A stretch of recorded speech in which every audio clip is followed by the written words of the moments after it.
मैं हमेशा एक ही लाइन कहता हूँ और आजकल ये भी उस लाइन को दोहराते हैं। मेरी एक कोटेशन है कि अपलाइन से दूरी मतलब सफलता से नहीं। Yes. तो कुछ भी हो जाए अपलाइन से दूर नहीं रहना है। जो आपको सब जगह से नेगेटिविटी का सामना करना पड़ता है, एक बार आप अपने अपलाइन के नजदीक जाकर देखो, सारी नेगेटिविटी आपकी छूमंतर होगी। तो अगर आप चाहते हैं कि सारी दिक्कतों से बाहर निकलना है, मेरा सफर इंग्लिश वाला सफर ना रहे, वो हिंदी वाला सफर। सफर के दो मतलब मालूम है, एक हिंदी वाला सफर होता है और एक इंग्लिश वाला सफर होता है। हिंदी वाला सफर सभी को मालूम है और एक इंग्लिश वाला सफर होता है, उसका मीनिंग मालूम है? क्या मतलब है? कोई पढ़े लिखे लोग हैं यहाँ पर? परेशान, तकलीफ मालूम है ना? तो अगर उस तकलीफ से बाहर आना है, अगर चाहते हो जिंदगी का सफर शानदार रहे, तो अपलाइन से कभी भी दूरी ना बना। आपकी अपलाइन आपकी लाइफ लाइन है, वो आपकी खुशियों की लाइन है। अपने लाइफ पार्टनर से बाद में बात कर लेना, लेकिन अपलाइन से पहले बात। Yes. समझ आ रहा है? किसी का भी कॉल आ रहा हो, किसी से भी बात हो रही हो, उसको 1 मिनट के लिए होल्ड में डाल दें, लेकिन अपलाइन का कॉल सबसे पहले। Yes. समझ आए?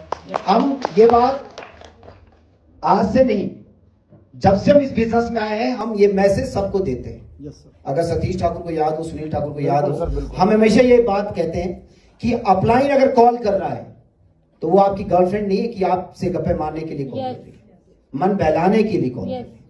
अपलाइन अगर कॉल कर रहा है, हो सकता है उसके दिल दिमाग में कोई ऐसा थॉट आया हो जो आपसे शेयर करना चाह रहा हो, और अगर आपने उस टाइम कॉल नहीं उठाया, हो सकता है वो थॉट स्किप हो जाए, और वो थॉट स्किप नहीं होगा, हो सकता है आपकी सक्सेस स्किप हो जाए।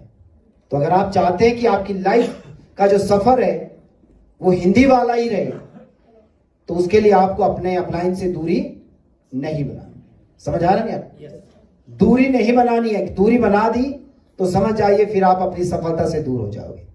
तो मैं धन्यवाद करता हूं आप सभी का कि आप सभी लोग इस ट्रेनिंग में आए। और दूसरी बात इन लोगों का कि एक होता है कमांड देना और दूसरा होता है उस कमांड को सुनना। समझ आए? बोलता तो हर अपलाइन है सबको, लेकिन इंपॉर्टेंट ये होता है कि भैया हम डाउनलाइन वैसा भी तो होना चाहिए। समझ आ रहा नहीं आ रहा? एक डाउनलाइन अर्जुन था और एक डाउनलाइन हनुमान था। जो अर्जुन डाउनलाइन था उसने क्या किया वो आप जानते, और एक हनुमान जी थे, उन्होंने क्या किया वो भी आप जानते।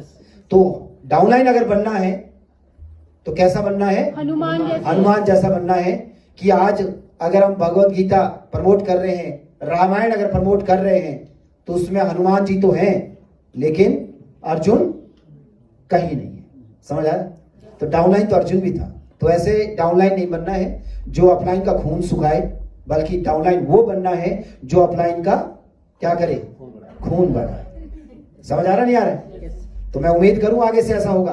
तो आप सभी का धन्यवाद। Thank you so much.